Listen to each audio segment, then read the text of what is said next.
Good morning. Welcome to Mount Sinai. My name is Joseph Sweeney. I'm one of the interventional cardiologists here. To my right is Dr. Moreno, and we are happy to present to you our live, as part of our live coronary case series, our coronary function testing. I'm really happy today to have a colleague and what has become a good friend, Dr. Megha Prasad, who's coming to us from Columbia, where she is an assistant professor of medicine and doing the bulk of this type of testing in these patients up north of us. So with that, I want to just start with a few introductions. Today I have Dr. Moreno. We have our new fellows. July is always an interesting time to do live cases, but we have Neil and Dr. Tang to our right. We have our nurses Ashley and Will and our lead technician Habib. So with that, we'll go ahead and go to the first slide. So this is a 57-year-old female with a prior PCI to her LAD who has been having persistent chest pain. That is the title of our case. Next slide.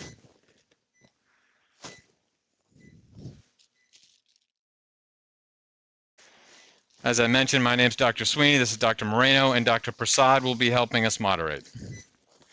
So just as a background, this is obviously an educational activity designed for interventional cardiologists, clinical cardiologists, any healthcare professionals that are involved in treating patients with angina and non-obstructive coronary disease, otherwise as ANOCA.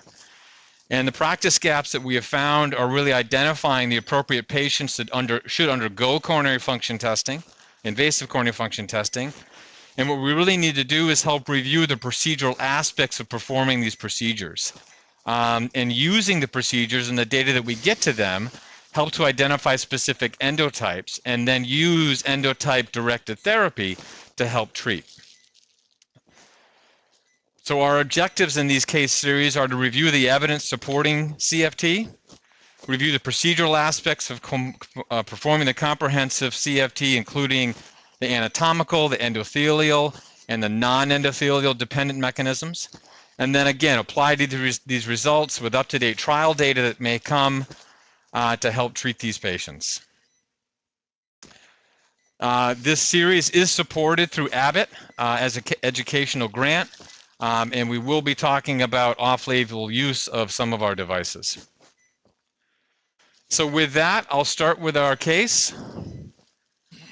So this is our case number 3. This is a 57-year-old female who comes to us with a history of being postmenopausal. She has controlled hypertension and hyperlipidemia for the past 20 years.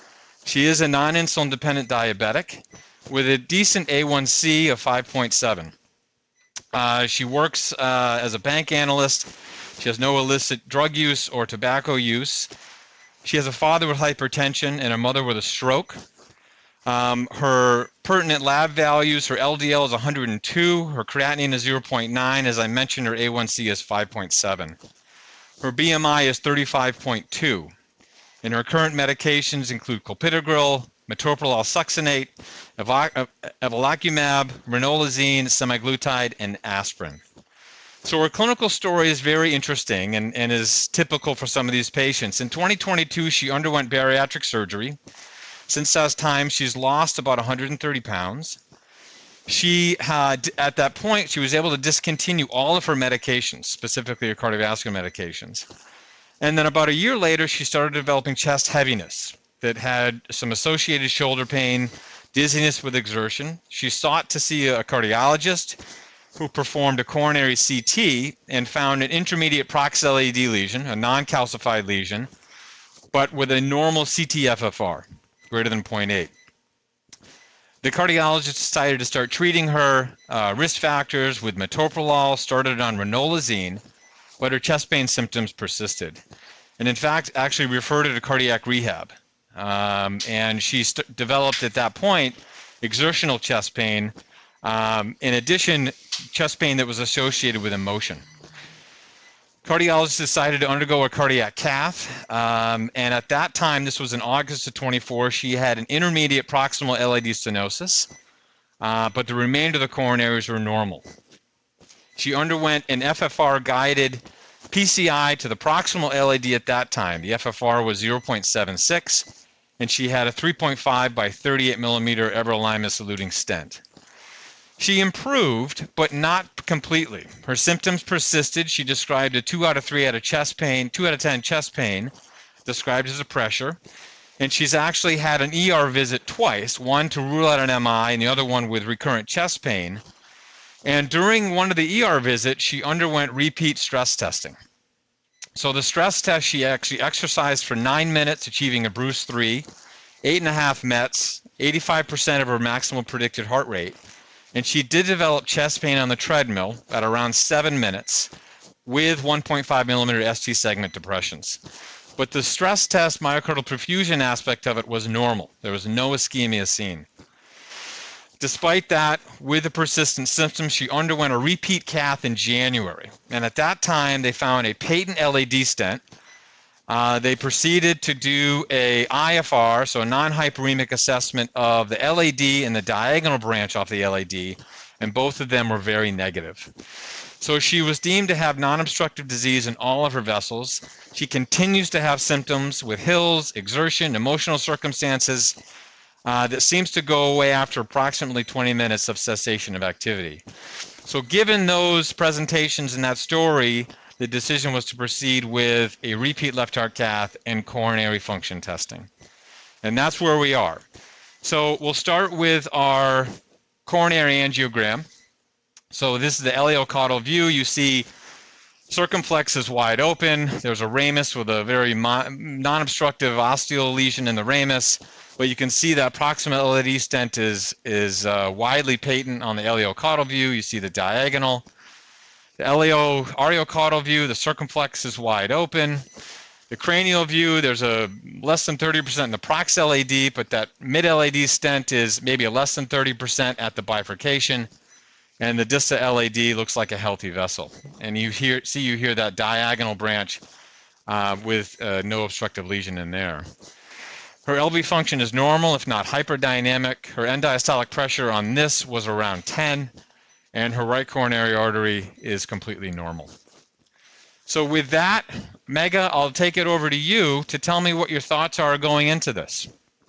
Yeah, this is a fascinating case, Joe. I think it really highlights, the role of CFT testing in patients who have had PCI before, which is something we don't talk about a lot. We typically talk about the healthy young female that's been having chest pain, but this is sort of a patient that does have a lot of risk factors for CMD, multiple risk factors for CAD with the hypertension, diabetes. An interesting thing you bring up in this case is the history of weight loss and the fact that she's on a semaglutide. And just sort of anecdotally, obviously there's a lot more patients we're seeing on semaglutides, but we published this about 10 years ago out of Mayo, where weight loss medications, we found sort of a series of a few patients that were getting spasm with weight loss medications. And so it's really important to think about sort of the full picture when we think about these patients, as you have.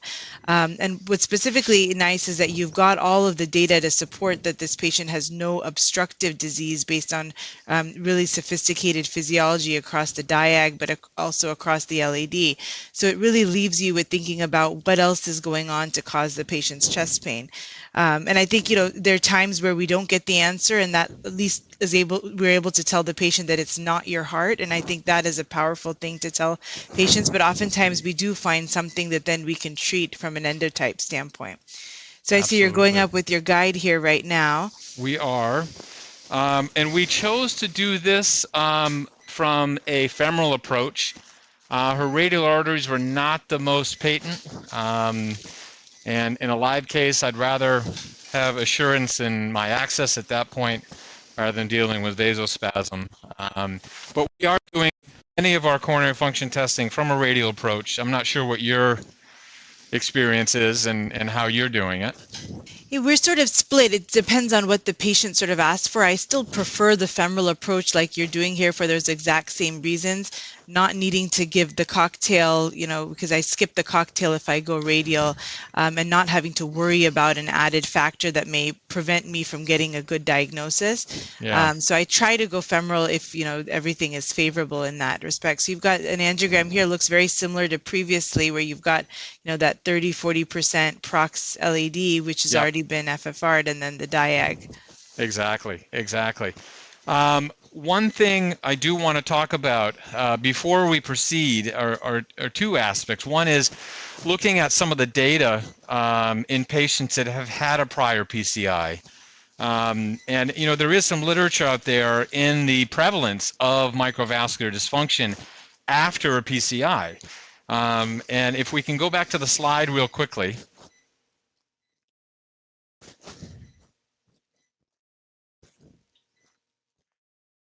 So this was a study published by Bill Fearon out at Stanford and the group out there, looking at the prognostic value of testing the microvascular system immediately after doing a PCI in patients with stable coronary disease. So just like our patient.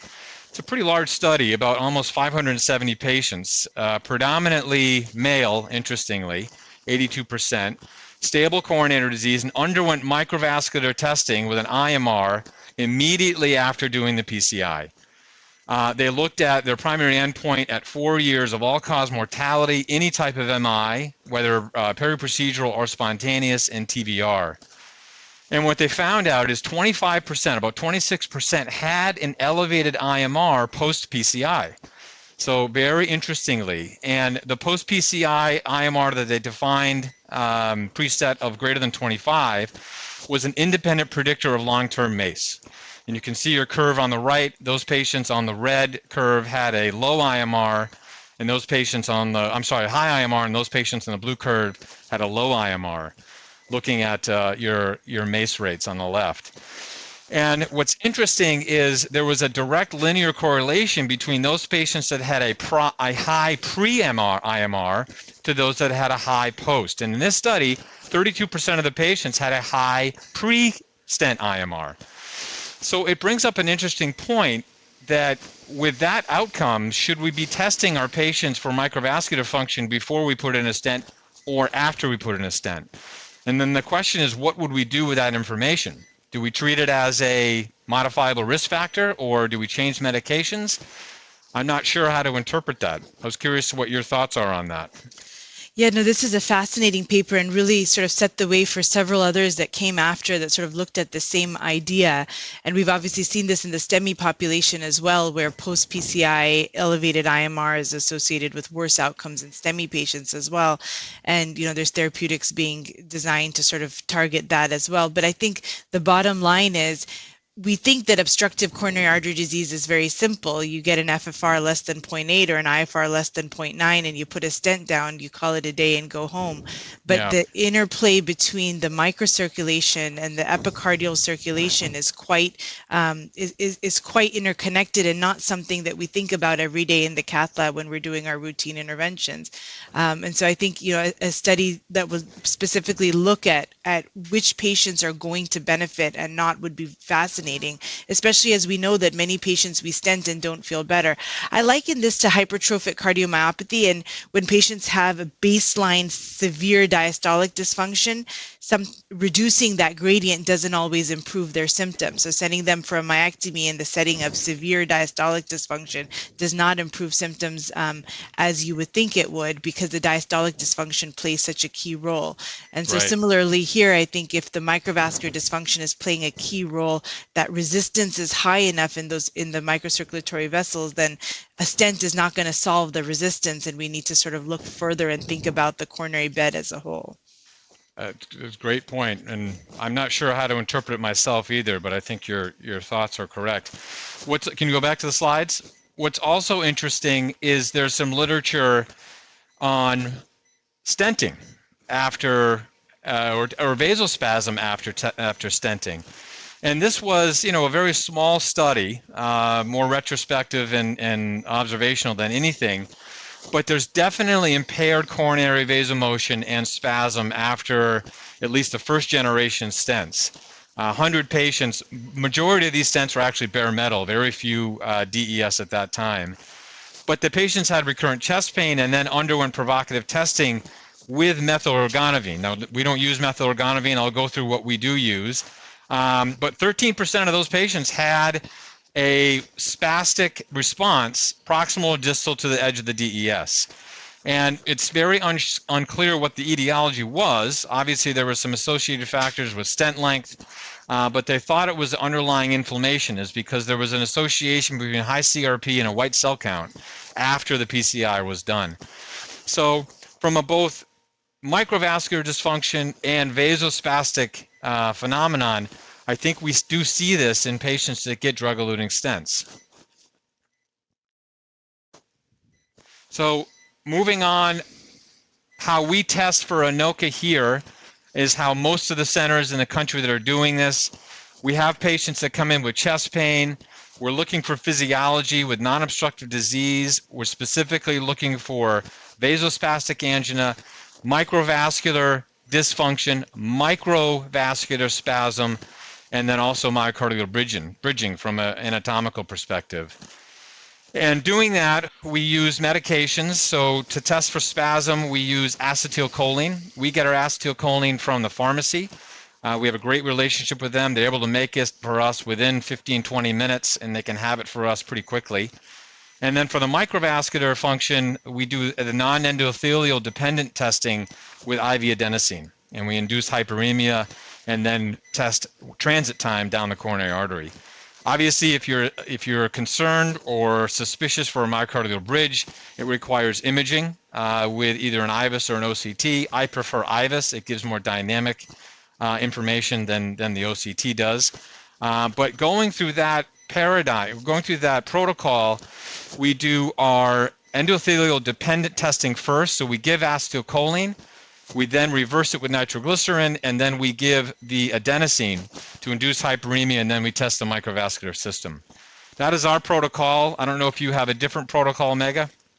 No, we do pretty much the same thing, and then we do the imaging arm at the very end, just like you described.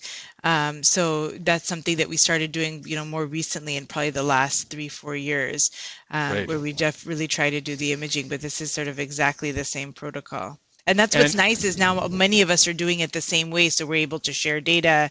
Exactly. Patients go back and forth, and we're able to interpret that data. Exactly. And then after doing all this comprehensive testing, we're able to then identify an endotype. And that endotype is, as I mentioned, coronary microvascular dysfunction, microvascular spasm, endothelial dysfunction, epicardial spasm, or bridging. And then from that, we're able to direct our endotype-directed therapy. Now, the therapy is really where I think we need a lot of work as a committee, as a community of doctors that are doing this testing. That's where we need to help our patients a little bit more, both applying the therapy and really going through the protocol of changing therapy, escalating doses, and going to second, third tier line, and then even getting newer therapies with research that's out there. So with that, I'm going to go back to our case now. If you can bring up the angiogram. The question I have for you, so it's not my typical practice to provoke patients with obstructive disease. And I could even extend that out to patients with stents. Have I done it? Yes, but I'm curious what your experience is on that and what you would recommend in this case. That's a great question. So there are obviously risks and benefits to everything we do in the cath lab. And this patient, I think, given that you've sort of really tried medical therapy, she's failed medical therapy, and this is someone that really is here for an answer, I think recognizing the risk of, provoking somebody with obstructive disease, I probably still would. In the last year and a half, 2 years, we've started provoking even our post-PCI patients very routinely. And we're finding a fair number of those actually have spasm, because many patients with the stent may have CMD, but then they don't necessarily respond to the therapy. And when we've brought those same patients back to do the complete testing, we're finding that spasm diagnosis is really what they immediately respond to, because you can then sort of pull the beta blockers off, put the calcium channel blockers on, you know exactly what you're treating. And the data you showed sort of suggests that there is sort of a 13 to 15% prevalence of spasm in post-PCI patients that are continuing to have chest pain. having nitro on the table is one thing. I, try to make sure that, we're ready to go, and then start with a very, very small dose. And sometimes you get a hint from that 20 microgram dose. This is a lady, so I wouldn't go to 200, but that 20 microgram dose may give you a hint. And maybe that's enough where you don't go the full way to get the greater than 90% because you have the obstructive disease Correct. there. Yeah, so great point. So I agree with you. I think we do it. Dr. Moreno, are you in agreement? 100%. Okay, so the way I do this here, I do my CFT cases with a manifold. I'm handed the 20 microgram dose in an escalation fashion. So we start with a 20 mic dose. What I did there when you were talking is I loaded that 20 microgram dose into our tubing and the guiding catheter. And then the next protocol is I take a 10 cc syringe and I infuse this over 1 to 2 minutes. And what I'm doing is I'm displacing that acetylcholine down the coronary artery into the left system. Obviously, watching a live real-time EKG, a 12-lead EKG, looking for EKG changes, assessing the patient for chest pain, and then when that infusion is done, we wait about a minute, and then we go ahead and take an angiogram. So with that, I'll go ahead and start. The one thing that's nice about acetylcholine versus ergonovine, you can start the timer, is the safety of it. We now have an immense amount of data that has told us that this is actually a very safe medication to give. The risk of arrhythmias, persistent vasospasm, ventricular arrhythmias, bradycardia, pause, AFib are actually quite low. The real dangerous stuff, certainly less than 1%. I've had a few cases of atrial fibrillation and bradycardia, but those are typically responsive to how quickly you are infusing the medication. So if we see that, we kind of back off a little bit. But she seems to be tolerating 20 mics at this point. So as a speculative outcome of this case, let's assume that in that prox borderline, in segment prox LAD type of lesion that we see angiographically, the histamine related of these mast cells that happens with drug-eluting stents that well described by Dr. Vermani becomes active, and then you have an obstructive lesion on the infusion of the acetylcholine. So the question will be, we will give the nitroglycerin and hopefully it will relieve, usually it does, but the patient will go home and either will try a very aggressive vasodilation therapy, as we discussed before, or we, just for the sake of discussion, we'll just approach this with another stent. So that will be up for discussion. What do you think for that on that option? I generally start with a sort of aggressive calcium channel blocker. There have been sort EKG. of cases described here.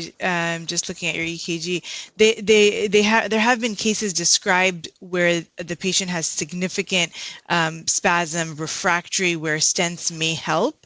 But I've heard of very few of those cases. So I personally have never stented spasm yet. But I know Tim Henry has done that on occasion with success.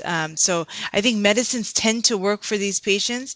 So this is your post-20. So this is post-20, doing okay. So what I tell the fellows, this is more of what we call an endothelial dose. So anything other than vasodilatation to a 20 microgram dose of acetylcholine is indicative of endothelial dysfunction. In a normal functioning vessel, acetylcholine acts as a vasodilator. But when that endothelial is not working well, and you don't release nitric oxide, then you are dealing with endothelial dysfunction, and it causes spasm.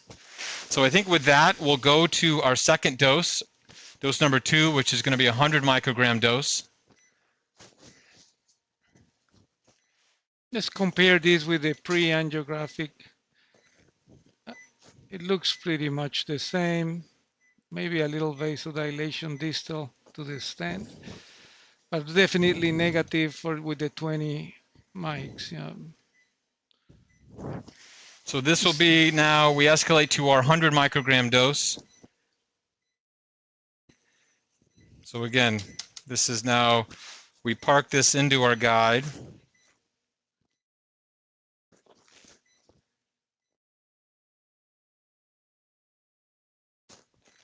Mega, how quickly do you infuse your acetylcholine?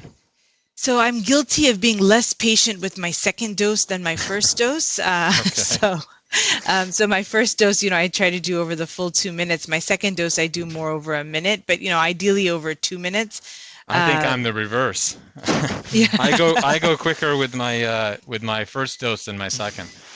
Okay, we can do an EKG there. And reset your timer.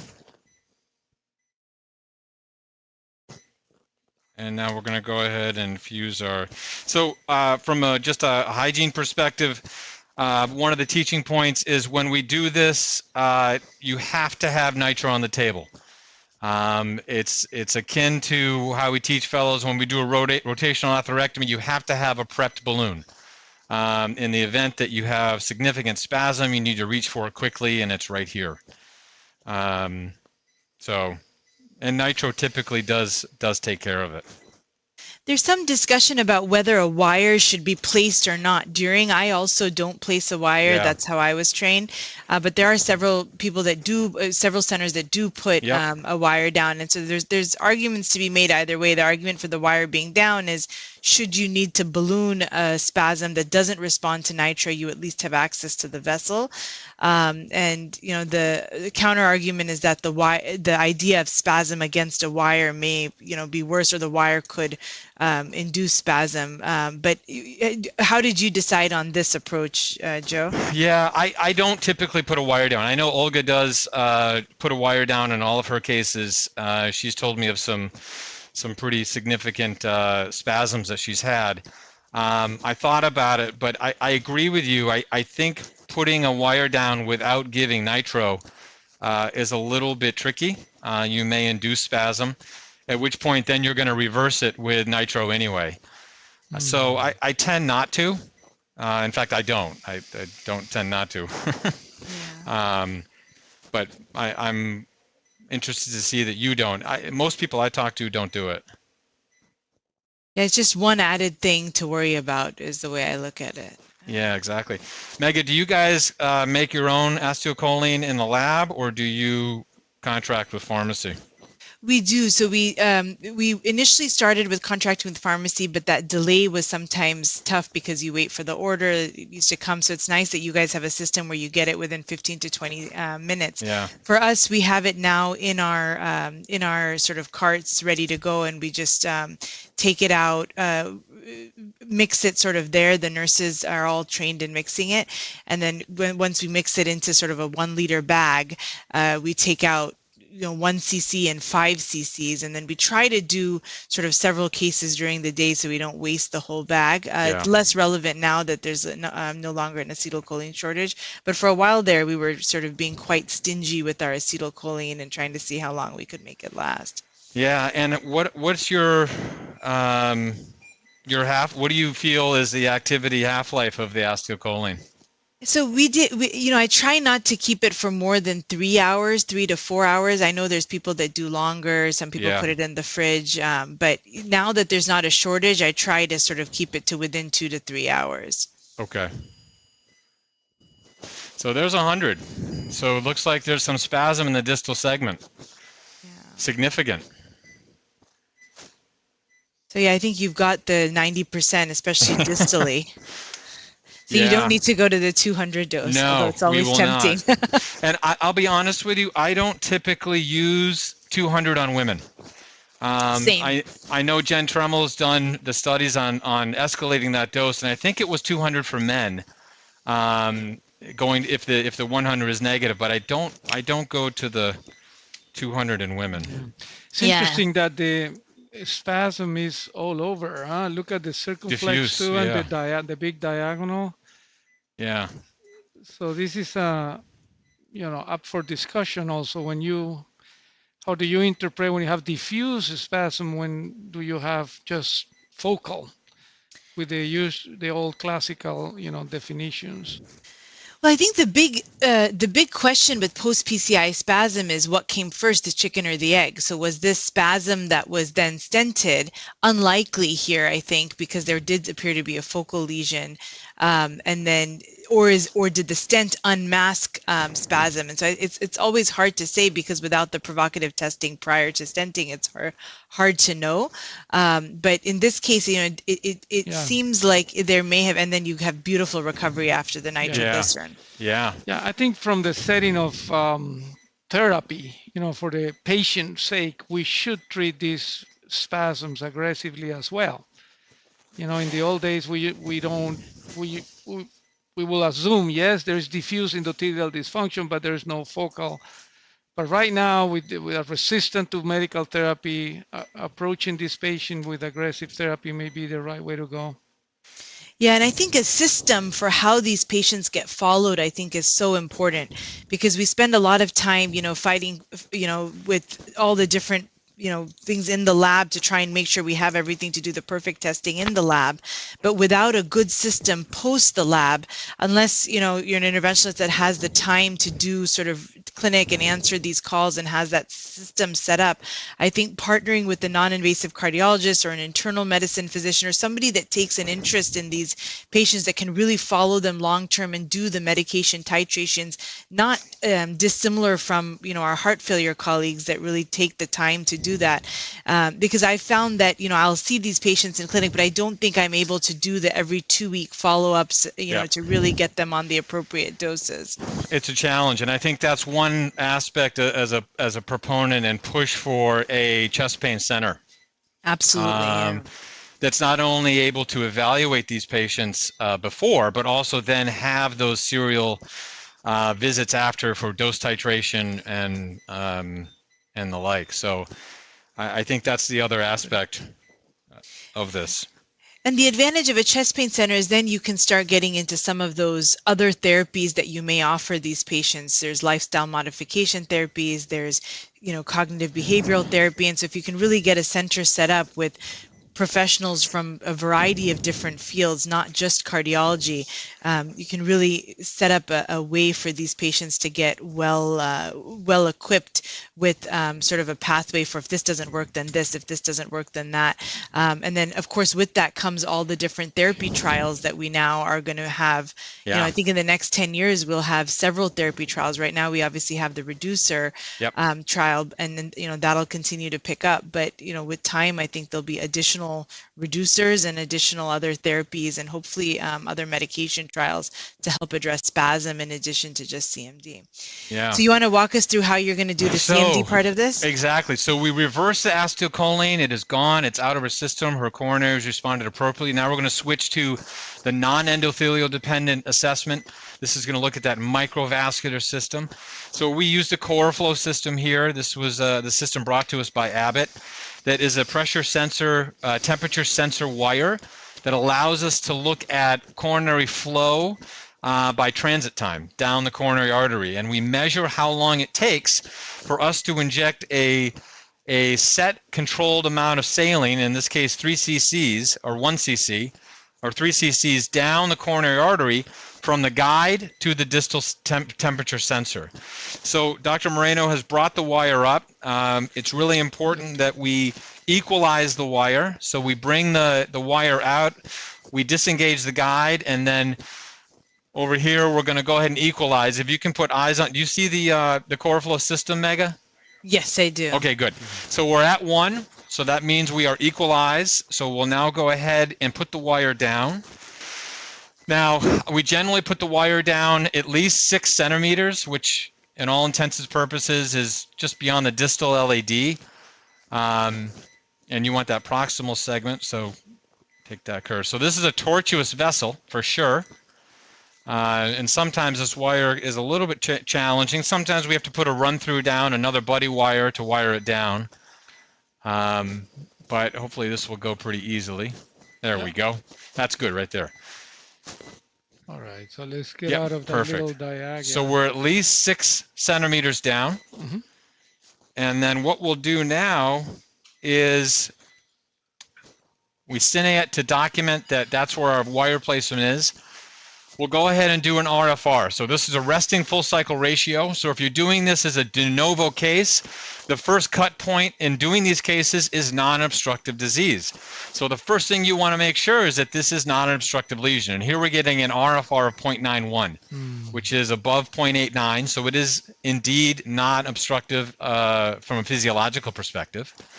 And then with that, we go ahead and do our baseline flows. Now, the baseline flows are, you know, it takes some practice to do these.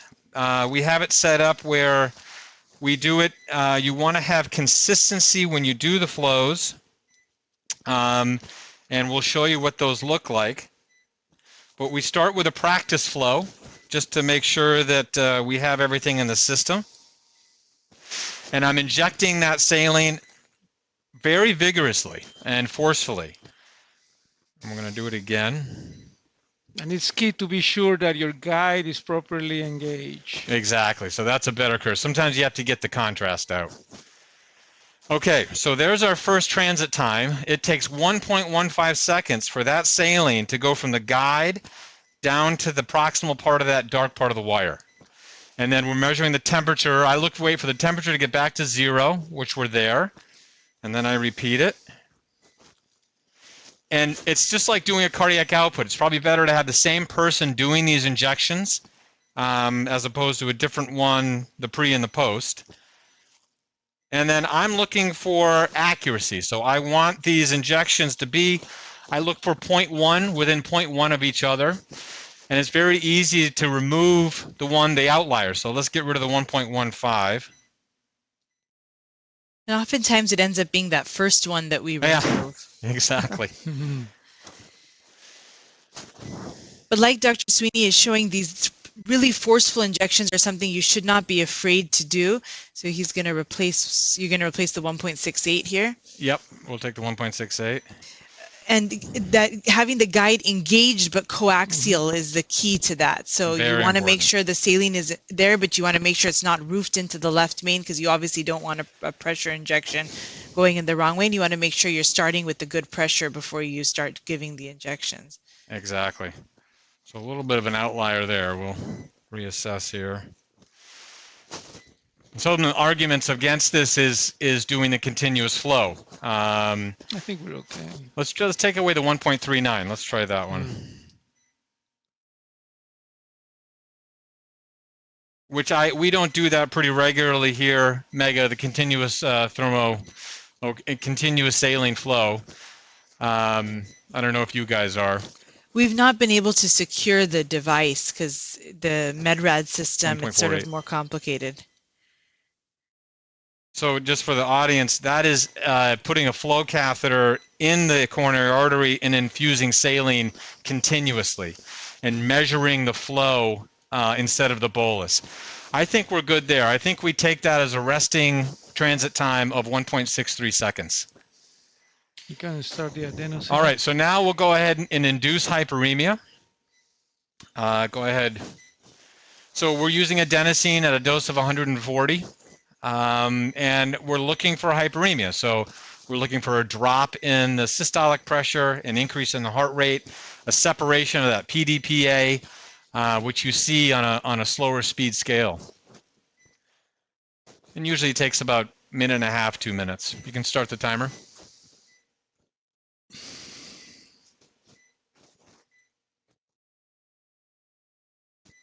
And what we're going to see is the hyperemic curves are going to be a lot narrower. You can see those blue curves as this slow kind of flow down the coronary artery. And in a patient that has a functioning microvascular system, the adenosine is going to dilate those distal vessels, and the flow is then going to be able to increase.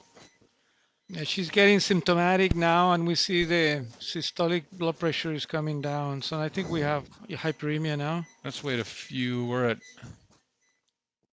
If she can tolerate it a little bit longer. Yeah, we're going to go a little bit longer. Obviously, teaching the patient and communicating with the patient when they're getting adenosine is key. That's what our nurse Ashley is doing. Gotta wait like 10 seconds. 15. Yeah, you're getting a nice hyperemic response here now. Yeah. So we're looking for that drop in systolic pressure and the separation. Exactly, between the red and the green. And I do think we see some of it here. I think we'll wait another 15 seconds and then repeat our flows. And her heart rate's gone up too. So I think we're hyperemic. I agree. Okay, ready, Justin? There, so you see that dagger. It's almost a dagger now, that blue slope. And now the orange is shifted left.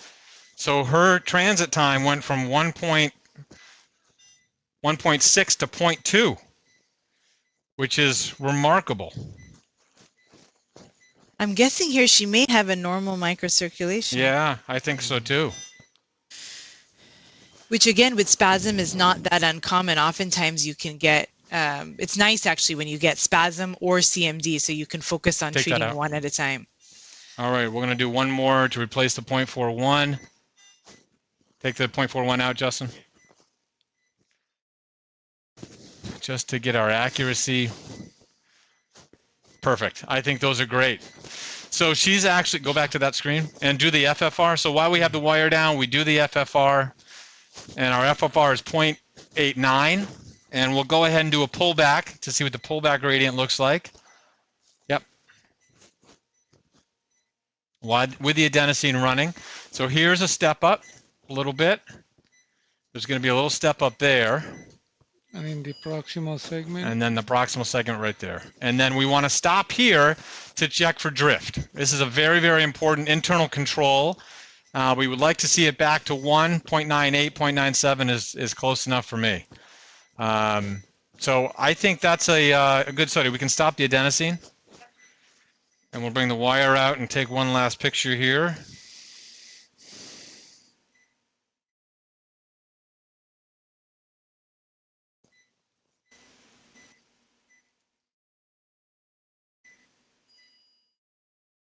Beautiful. Very nice. Okay, I think let's disengage. That's a really nice illustration. Yeah, so let's look at our, this is a nice thing about the CoreFlow system is it gives you this great readout with a lot of internal controls that we can look at. So you see the left shift, the orange line, which is the hyperemic flows, are shifted to the left to the blue line. So when you take the resting divided by the hyperemic flows, that's your CFR. That's the coronary flow reserve, and that is 6.5. So anything more than 2.5, 2, you should be able to augment your flow at least twice. She's augmenting at 6x, which is remarkable. So that's good coronary flow. The IMR in this case, the index of microvascular resistance is a product of the hyperemic flow, so 0.25 times the PD with hyperemia. And that comes out to 15. And our cut point on that is 25. So anything greater than 25 is going to be an elevated index of microvascular resistance. And using the two of those is the nuance of interpreting this. It's easy when the coronary flow reserve is low and the IMR is high. Those are the higher risk patients with microvascular dysfunction and really warrant treating. The question is when we start getting a low CFR and a high IMR, how we interpret that. And I think there's actually been some nice literature out there about defining that more as a structural microvascular dysfunction versus a functional microvascular dysfunction, versus a low CFR and a normal IMR. So in this case, I think it's pretty easy. She has a normal CFR and a normal IMR. Her microvascular system is functioning normally. That's wonderful for her. Yeah. So I think in the end, our diagnosis here is vasospastic angina. Correct. You know, I have a question. Dealing with these patients in the outpatient setting, after usually they respond, but when you follow them through months or years, you tend to see that they come back, and the only thing we have to prove that the medication is actually working is actually to repeat this test. We don't have anything non-invasive, as this patient illustrated, that will give us a sense of how good the therapy is working. So question for, let's say, refractory patients, alternative therapy or repeating this test in the follow-up. So that's the EDIT CMD trial. Yeah.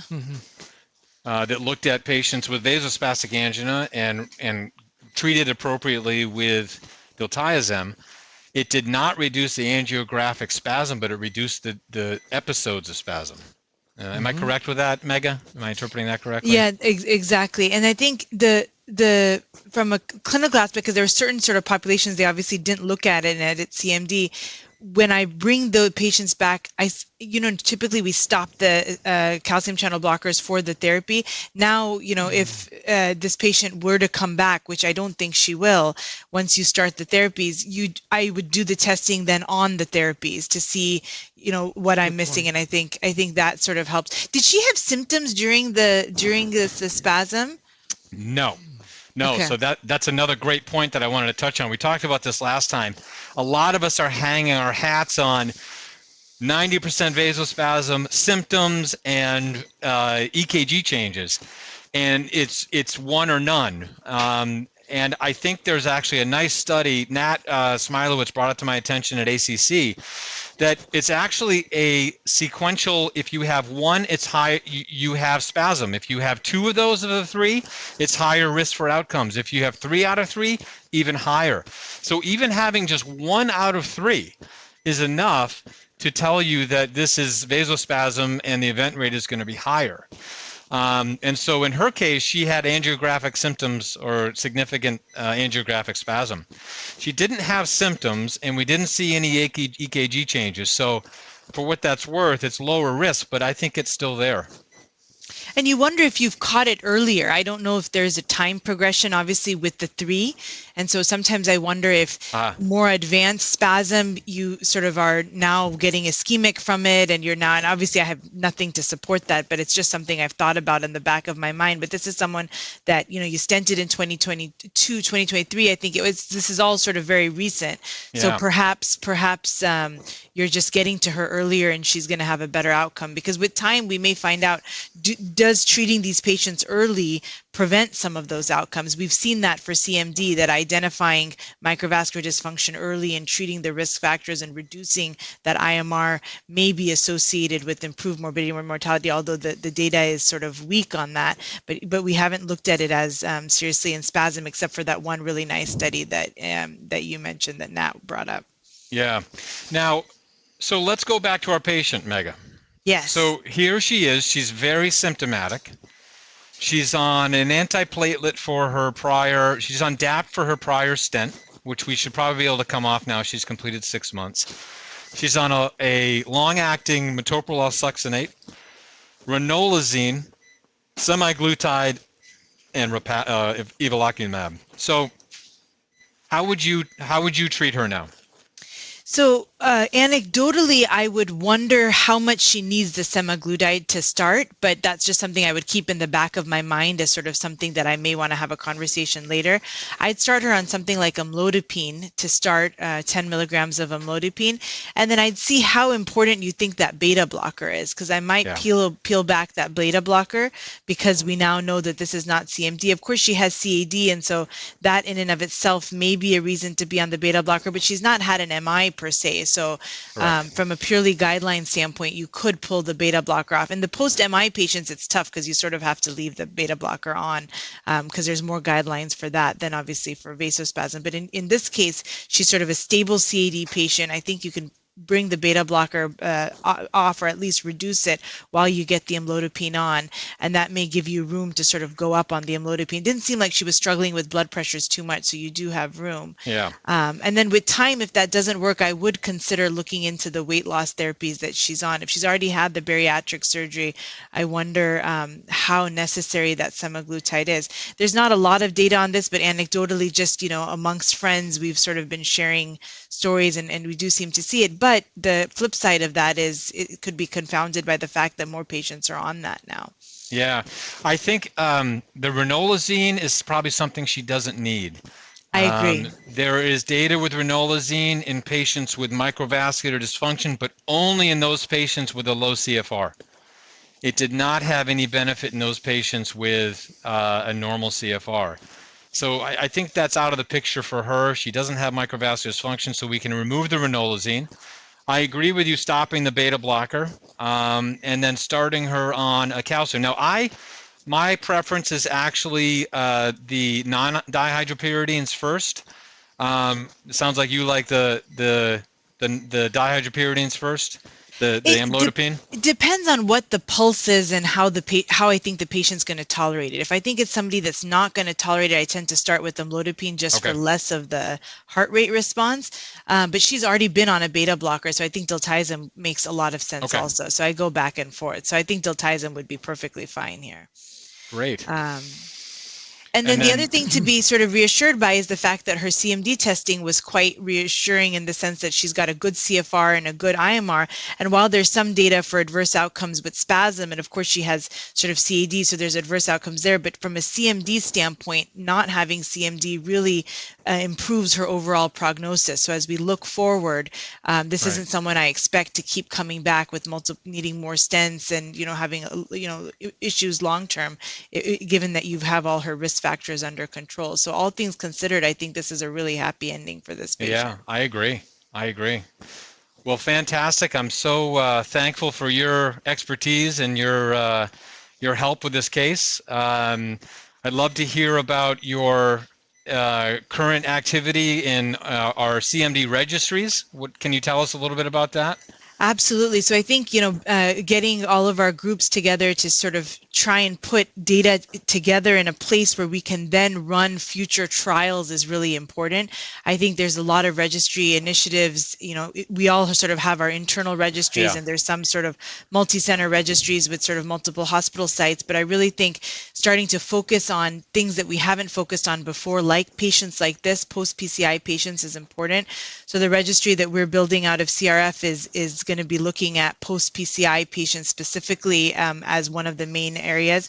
We're in the process of securing the first round of funding for that. So any industry partners interested in that have been sort of contacted, and we're in the process of that. And then I think the goal is to sort of have a data sharing agreement between multiple sites that are doing a lot of this testing. So then we can start to put our patients together and our minds together to come up with, let's test this therapy in this situation, or this new device in this, and sort of have a repository of patients where, as companies come out with new products, we have sort of a quick way to enroll and test so we can really get the therapies to the bedside eventually. That's sort of the long-term vision of the registry, as opposed to looking, there'll obviously be data that comes out of it, but we're less focused on looking at the specifics of who we're collecting and more creating an infrastructure for future trials.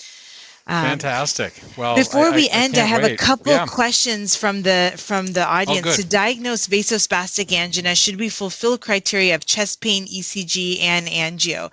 So if you want to highlight, what you were saying about one of the three is important, I think that would be a good point to make. Yeah, I don't have the study. I have the slide from the prior case. I can share it with who's ever calling. But, yes, we like to see all three, but you're dealing with a sedated patient whose neurohormones are probably on the lower side, so they may not have symptoms. From an EKG perspective, in the beginning, I was looking for ST elevation, but that's not the case. It can be ST depression. It can be really any change. And then I think the hallmark is the angiographic evidence of it. Obviously, if you don't have angiographic evidence and you have ST elevation, that speaks more of a microvascular spasm. But I think what I learned is you don't necessarily have to have all three, which was the initial Covadis criteria, but rather one of the three. And what is the role for vasodilator beta blockers like nebivolol? Oh, great question. So nebivolol so I don't typically use it in patients with spasm. I reach for nebivolol for patients actually with microvascular dysfunction.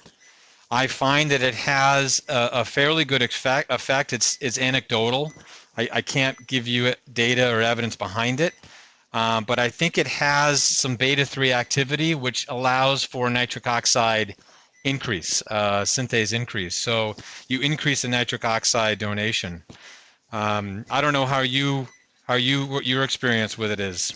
I've started using nebivolol more. I find it's A, better tolerated also, and then B, I find it to be more effective than the Yeah. typical metoprolol, which is what I was using before. Agreed. So in this patient, if you do end up peeling it away, you probably won't need it because she doesn't have CMD. Right. But these sort of young patients, that's often better tolerated.